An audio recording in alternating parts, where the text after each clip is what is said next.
Ketua Umum Partai Gerindra sekaligus Menteri Pertahanan Prabowo Subianto dipanggil menghadap Presiden Jokowi di Istana Bogor hari ini.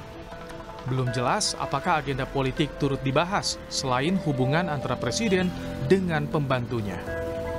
Pertemuan Jokowi dan Prabowo kali ini mengingatkan kedekatan keduanya dalam sejumlah momen, meski PDI Perjuangan sudah resmi mengusung Ganjar Pranowo sebagai bakal capres. Kedekatan Prabowo dengan Jokowi juga terrepresentasikan dengan kedekatannya dengan keluarga Jokowi, terutama Gibran Rakabuming Raka dan Kaesang Pangarep. Sampai-sampai persamuhan Gibran bersama relawan dengan Prabowo di Solo berbuah permintaan klarifikasi dari DPP PDIP. Gibran diberi nasihat, namun DPP PDIP mengakui Gibran ibarat gula yang banyak dirubungi semut. Kewajiban kita untuk beri nasihat. Tadi kita menyampaikan nasihat panjang lebar. Saya sampaikan bahwa Anda ini seperti gula dengan semut. Beliau posisinya seperti gula. Jadi semut dari mana-mana tinggal menjaga semut mana yang baik dan semut mana yang menjerumuskan. Analis politik Hanta Yuda menilai Jokowi memegang peran sentral dalam Pilpres 2024. Arah dukungan Jokowi sangat diperlukan oleh para bakal capres yang berkompetisi. Kuantitatif itu satu, 2019 Pak Jokowi ada pemenang Pilpres, suaranya 55% lebih. Yang kedua, sekarang ini tingkat kepuasannya di atas 70%. Ini data kuantitatifnya. Ditambah data kualitatif, kita tahu di jaringan relawan, mesin elektoralnya Pak Jokowi sebagai pembentuk opini publik maupun mesin elektoral masih terlihat terbelah kan sekarang, masih solid. Yang kedua, kita juga tahu Pak Jokowi adalah panglima tertinggi dari seluruh mesin kekuasaan, pemegang kendali kekuasaan. Nah, dari 4 faktor inilah saya ingin mengatakan Ibrahim menyebabkan Pak Jokowi posisi menjadi penting dan strategis, menjadi rebutan tidak hanya Prabowo dan Ganjar, tetapi juga kandidat yang lain yang mempersepsikan di luar pemerintahan. Sentralnya peran Jokowi dan kemana arah dukungannya di Pilpres bisa jadi akan menentukan bagi bakal capres baik Prabowo maupun Ganjar Pranowo. Terlebih dalam survei terbaru Litbang Kompas elektabilitas keduanya bersaing ketat. Tim Liputan Kompas TV.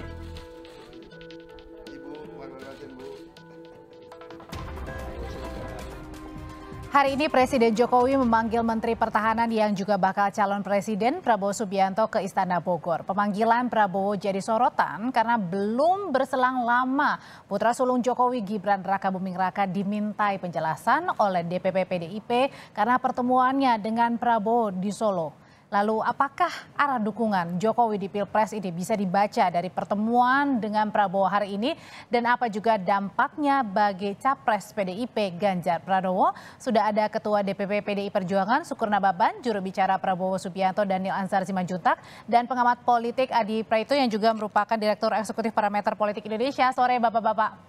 Selamat sore. Saya ke Bang Daniel dulu. Bang Daniel, jadi apa sih poin yang paling penting dari pertemuan antara Pak Prabowo dengan Pak Jokowi di sana Bogor? Poin paling penting ini adalah koordinasi seperti biasa. Pak Prabowo diminta untuk melapor terkait dengan kinerja sektor pertahanan, apalagi ada agenda-agenda besar ke depan, ada ASEAN Defense Minister Meeting di 2023 nanti, dan itu agenda yang penting yang harus dipersiapkan Kementerian Pertahanan. Dalam hal ini ketua pertemuan itu atau forum itu adalah Pak Menteri Pertahanan Pak Prabowo Subianto.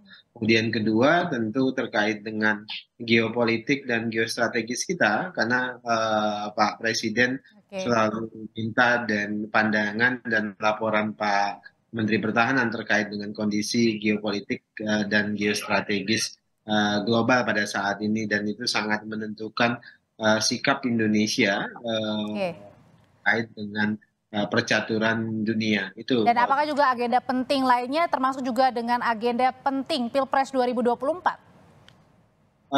Tadi Pak Prabowo sudah di Kementerian Pertahanan tidak ada hal tersebut yang beliau sampaikan. Yang jelas dua hal tadi adalah hal yang paling utama, karena beliau diminta untuk menyampaikan hal-hal tersebut, terutama terkait dengan geopolitik dan geostrategis, termasuk tadi melaporkan terkait dengan agenda ASEAN Defense Minister Meeting di 2023 ini.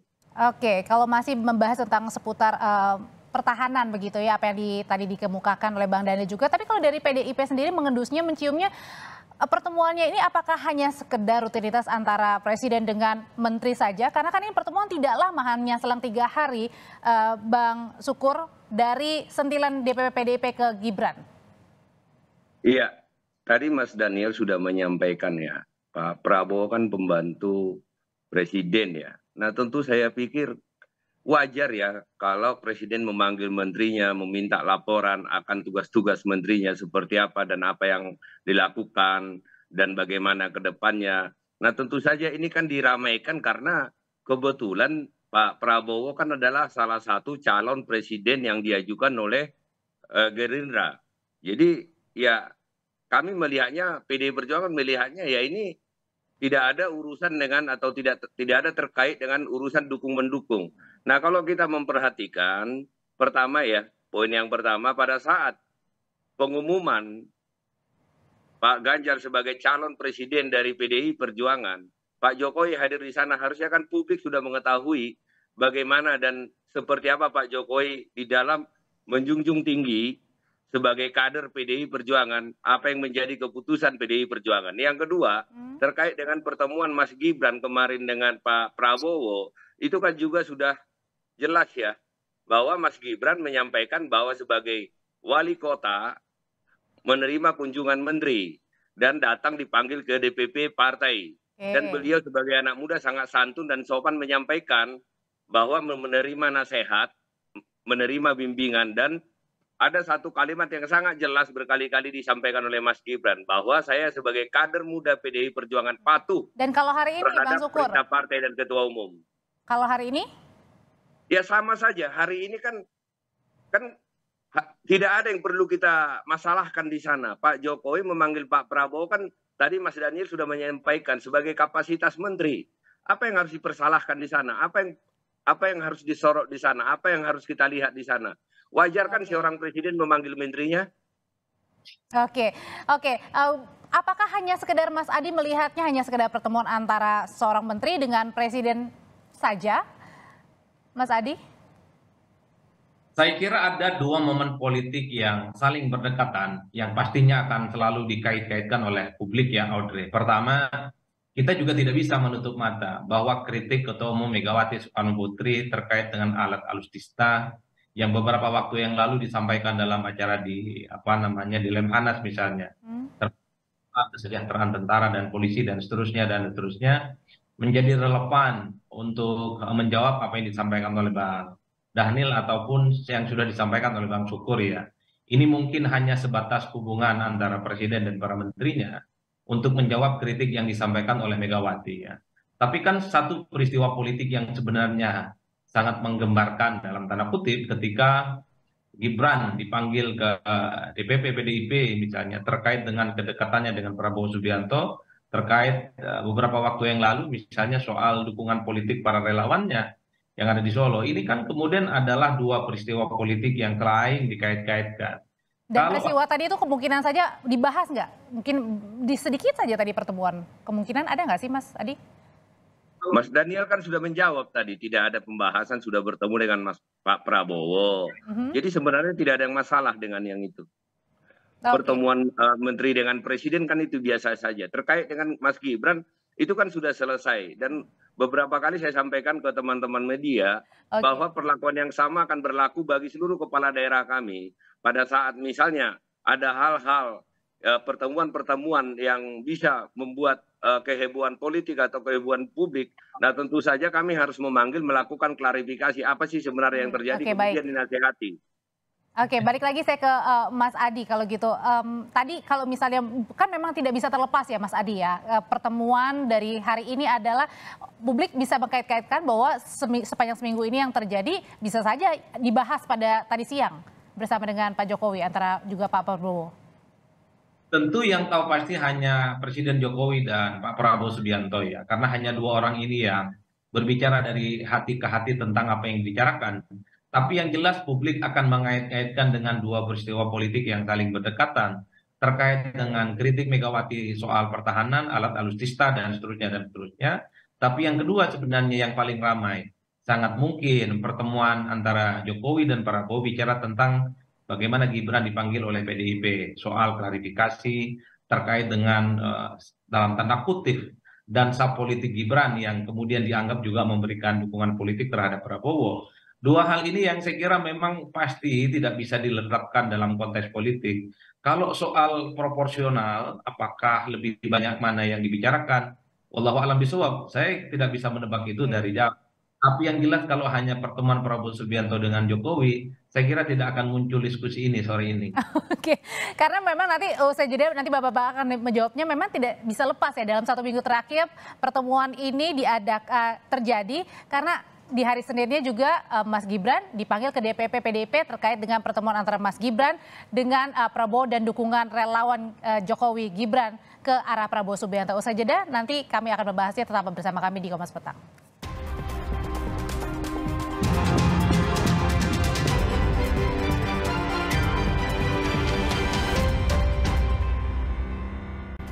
Wali Kota Solo Gibran Rakabuming Raka membantah jika pertemuan makan malam dengan Prabowo Subianto membuat elektabilitas dari bakal calon presiden Partai Gerindra ini meningkat.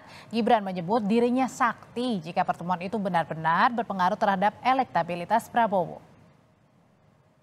Ada pengaruh pertemuan kemarin nggak sih? Karena kan biasanya daun mangan bakmi tok mosok meh mempengaruhi survei. Sakti no aku berarti. Makanya mosok guru mangan bakmi tok langsung melejit. Ya berarti ra ngaruh. Yes ya, makasih. Takono lembaga survei ini ya. Oke, Bang Daniel, kalau gitu Partai Gerindra melihatnya Pak Prabowo semakin diuntungkan nggak sih kalau semakin sering pertemuan antara Pak Prabowo dengan Pak Jokowi termasuk Mas Gibran? Ini bukan masalah diuntungkan atau dirugikan. Pak Prabowo ketemu Pak Jokowi ya itu sesuatu yang mahfum ya. Kenapa? Karena tadi saya sebutkan beliau menteri dan bawahan Pak Presiden. Jadi bukan masalah untung atau rugi, itu pertama. Kemudian kedua, Pak Prabowo dalam proses misalnya jelang Pilpres 2024 atau sebelum Pilpres atau tidak Pilpres 2024 ya juga melakukan silaturahim dengan banyak pihak, dengan semua tokoh, bahkan kan juga tapi tidak bisa dilepaskan Bang Daniel dari kenaikan elektabilitas Pak Prabowo ini mungkin saja karena Jokowi termasuk juga akan bertemu dan berencana bertemu dengan Ibu Megawati dan semua kemarin dengan Pak SBY dan seterusnya. Jadi yang jelas semua tokoh, semua kelompok yang terbuka untuk berkomunikasi, beliau berkomunikasi dan bersilaturahim karena salah satu modalitas Pak Prabowo selama ini adalah keterbukaan berdialektika dengan siapapun. Dan itu yang selalu dijaga Pak Prabowo. Kalau kemudian ada bonus terkait dengan silaturahim itu, intensitas komunikasi termasuk dengan Pak Jokowi, kemudian dengan keluarga Pak Jokowi, dan mungkin juga akan berkomunikasi ke depan dengan Ibu Megawati, dengan Pak SBY, itu ada bonus elektoral ya. Alhamdulillah, karena itu adalah dampak politik yang positif tentu buat Pak Prabowo dan Partai Gerindra. Oke, tapi kan Pak Prabowo sepertinya juga ingin sekali ya terus-terusan dekat dengan Pak Jokowi. Mana Daniel?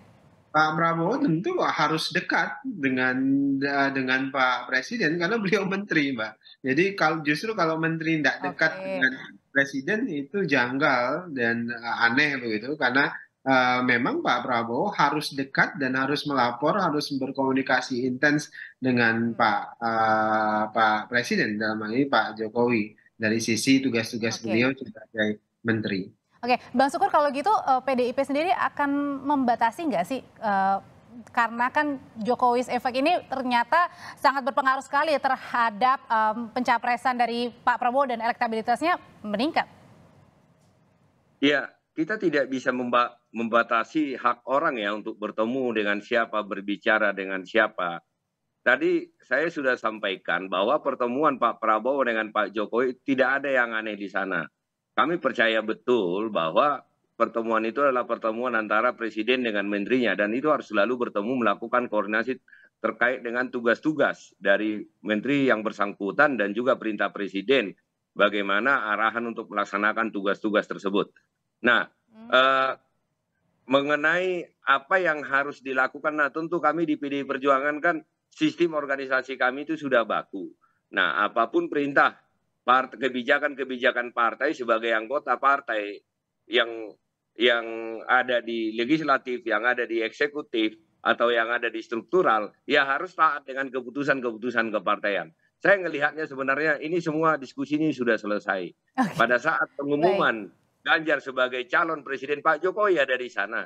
Jadi selesai sudah sebenarnya. Oke, tapi kalau misalnya dilihatnya sendiri Mas Adi, sebenarnya perebutan Jokowi efek ini untuk menaikkan elektabilitas masih ini nggak sih, masih berbuah manis nggak sih? Ya saya kira ada dua hal menurut saya Audrey, bahwa elektabilitas naik dan turun itu sangat terkait dengan safari dan kinerja politik calon.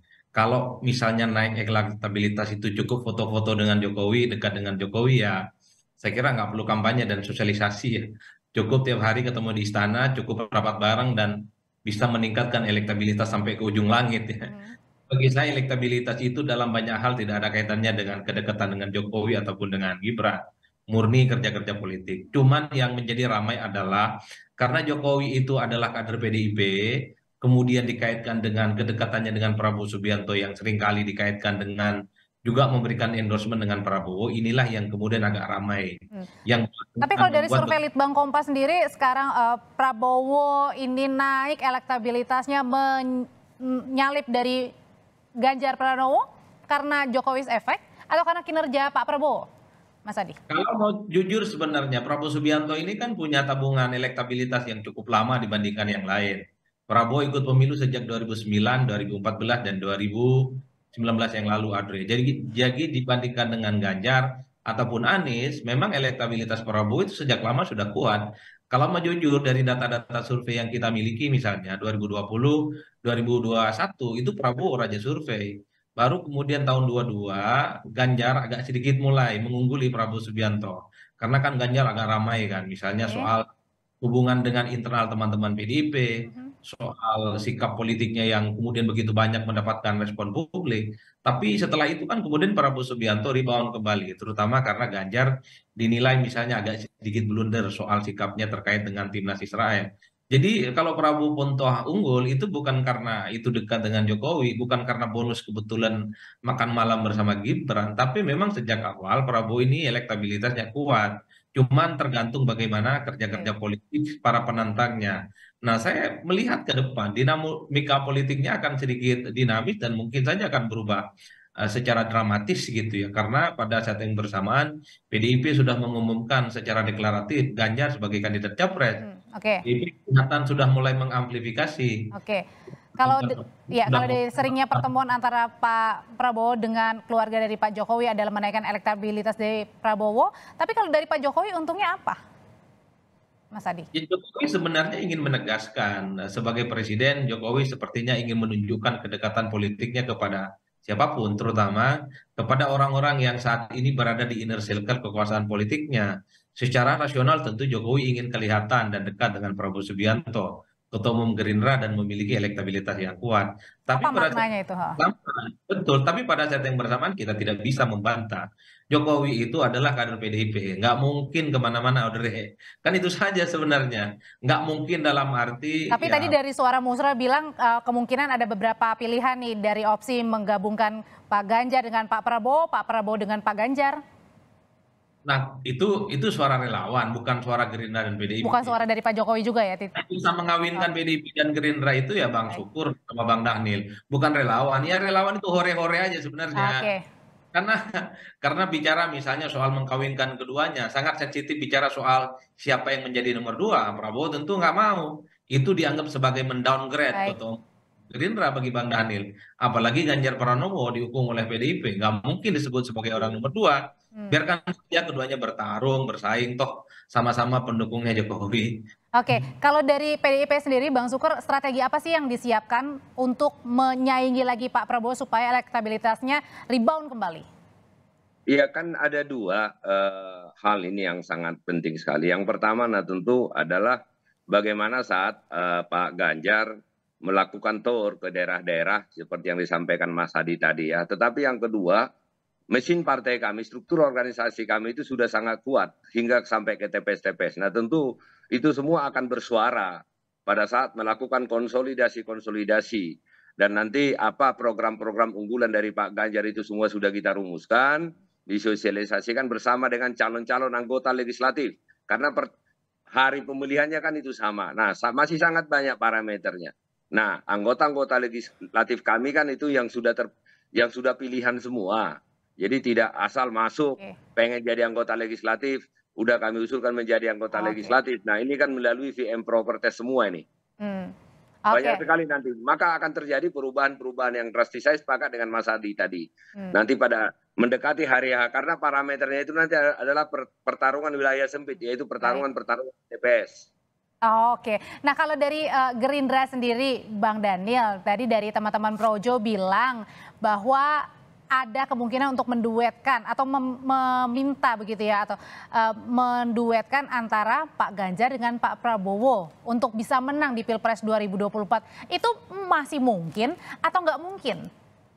Bagi kami yang memungkinkan tentu Prabowo presiden. Jadi dan kita terus mencari formasi yang paling paling ideal untuk wakil Pak Prabowo, dan itu terus dilakukan sampai dengan detik ini melalui komunikasi yang ada. Itu pertama, Audrey. Yang kedua yang perlu dipahami, Audrey, proses Pilpres 2024 ini kan setidaknya dari sisi elektoral dia ada dua tahapan lah. Sekarang ini tahapan di mana berusaha membentuk formasi capres dan cawapres, dan sekarang proses dialog dan dialektikanya itu dilakukan dalam rangka itu.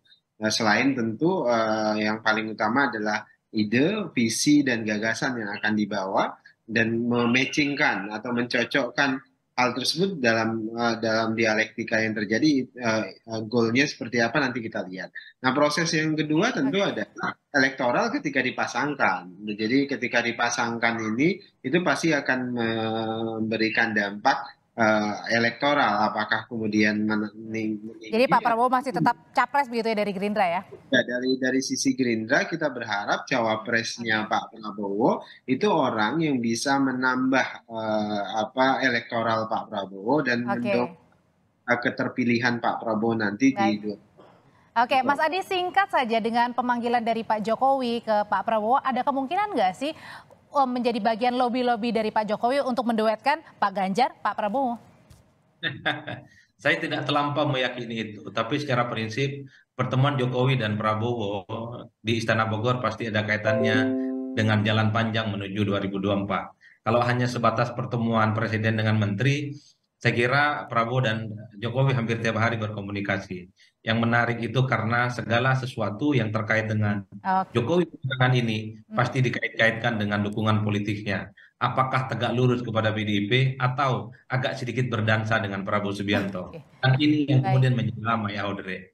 Oke, baik. Terima kasih Mas Adi Praitno, terima kasih juga Bang Daniel Anzar Simanjuntak, dan terima kasih Bang Sukur Nababan. Sehat selalu, kita ketemu lagi di lain kesempatan.